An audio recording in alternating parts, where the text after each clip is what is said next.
Hi guys, welcome. வாங்க இன்றைக்கி நம்ம எள்ளுருண்டை எப்படி செய்கிறதுன்னு தான் பார்க்க போகிறோம். ஸோ ஃபஸ்ட்டு வந்து ராகி மாவு நல்லா கையில் பிசைஞ்சு வச்சுக்கணும். தண்ணி உப்பு போட்டு பிசைஞ்சு வச்சுக்கணும். அப்புறமா கடலக்கொட்டை வறுத்து விட்டு அது மேலே இருக்கிற தோலெல்லாம் ரிமூவ் பண்ணிவிட்டு அது வந்து அரைச்சிக்கணும். ஒரு மாதிரி கொடப்பாக மிக்சியில் அரைச்சிக்கணும். அப்புறமா நம்ம பிசைஞ்சு வச்சுருக்கோம்ல அந்த ராகி மாவு வந்து நல்லா ரொட்டி மாதிரி தட்டிட்டு அதை நம்ம ரெடி பண்ணி வச்சுக்கணும்.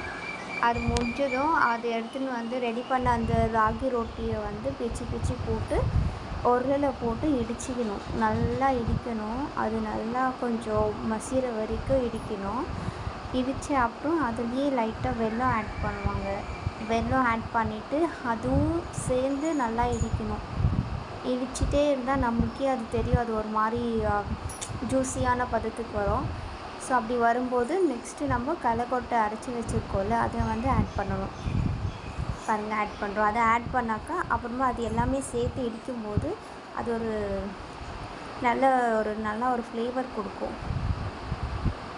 பாருங்களேன் எப்படி தெரியுது.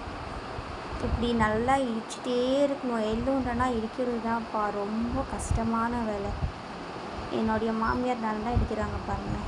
இடித்து முடிச்சதும் அதை எடுத்துகிட்டு அதை நல்லா ஒரு உருண்டை மாதிரி பண்ணி நம்ம வச்சுக்கின்னு அப்பப்போ சாப்பிட்டுட்டா அது ரொம்ப டேஸ்டியாகவும் இருக்கும், ஹெல்த்தியாகவும் இருக்கும்.